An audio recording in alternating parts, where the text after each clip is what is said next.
Hello, everybody. Just our week update. I just like to get to everybody, kind of once a week. Maybe I do it sometimes more often, because we get new people chiming in all the time, and it's like, what is this guy doing? It's funny. The other day I said, "What is the guy Mike from Breaking Bad doing teaching me guitar?" So I've been hearing that for a few years, and evidently, I look like a movie star. I guess that's cool. So anyway, I can teach you how to be a better guitar player because I've been playing 55 years. And as soon as I got my first electric guitar, a Gibson SG Special, might have been a 1965. Yep, I'm that old.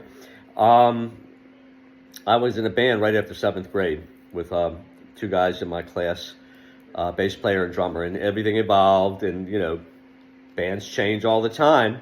But I've never been kind of bandless. I've been playing classic rock and blues, some jazz, some country, some Broadway, a little bit of everything in my 55 years of playing. So every guitar player just gets so many different, ways that they learn. And so my own story is unique. Nothing like anybody else. Because when I started, Jimi Hendrix was going nutso, very famous. Led Zeppelin had just come out. So I watched Jimmy Page play live a couple times and started playing his music from the first album. Jeff Beck was big influence. Who else? Johnny Winter. Blues players that were coming out back then. Leslie West from Mountain.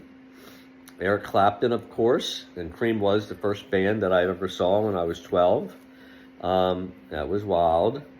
And so, I learned how to play from these masters. And I like to always add in Nils Lofgren, who is now playing with Bruce Springsteen, because he just lived down the road from me. I'm in Baltimore. And he was around, I think, Bethesda, Maryland, not far. And his band Grin, many years before he was with Bruce Springsteen, came in our neighborhood a lot. And, he like emulated Hendrix and Roy Buchanan, who's a huge player, that mostly underrated and unknown. Similar to Nils's, guitar playing, which on occasion he does get to stretch out with Bruce Springsteen, but it's not as often as I would like. But anyway, all these influences have really kind of made me the type of guitarist I am now today, and that I can teach you a lot of different things. So I hope you keep coming back. I hope you ask me questions. I have figured out solos for people. I have figured out songs for people. I'm going to do something on power chords soon. I'm going to do a little bit on picking without a pick, because some people just feel uncomfortable trying to get through, soloing with a pick.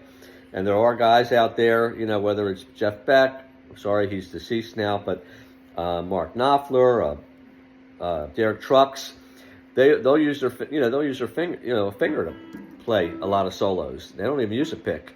And Nils Lofgren, I think he's using like a thumb pick and using his fingers and doing all kinds of wild stuff. So you don't have to use a pick if you don't want to, if for some reason. So we'll get into that. Recently got into jazz. We can get into reading music. When I was really kind of stuck and was tired of pentatonic playing and wanted to learn how to play jazz and be a much better guitarist, I took lessons for a couple of years. And we were learning jazz. We were learning how to read music. So, I can read pretty well. Not everything, and just like jazz, I don't have all the chops that a jazz player, that plays regularly jazz would have, but I have enough to teach you. So keep coming back. I have over 250 videos now. It's probably getting up there to 300 on TikTok and YouTube, and all my content is free. However, I wouldn't mind if you wanted to send tips if you really like, what you're hearing, and all you got to do is just let me know what type of electronic payment method you like. So we'll see you next time. Keep practicing. That's all it takes. Don't get frustrated. Keep practicing. Go over my old videos and you will become a better guitarist. I guarantee it. See you next time.